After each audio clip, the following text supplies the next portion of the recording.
Hi guys! Welcome to my YouTube channel po. New day, new video po tayo ngayon. Pag-usapan po natin ang kaka-release lang po na 13-month pension at monthly pension ng ating mga SSS pensioners po. Ayan po.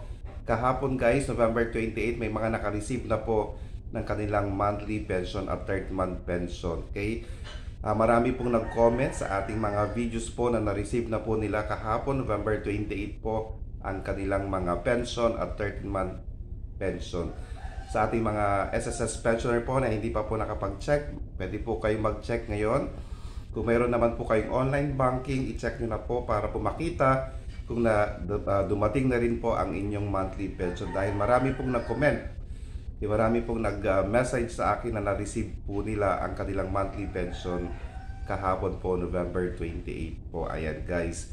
May mga bangko po na maaga po kasing mag-re-release ng ating 13-month pension at monthly pensions. Kaya sa ating mga SSS pensioner po, paki-check po. Ito po yung mga resibo po na na-receive po nila. Ayan guys, makikita po natin dito sa ating video yung mga resibo, yung mga komento po nila na na-receive po nila kahapon, November 28, ang kanilang 13-month pension at monthly pension for the month of December.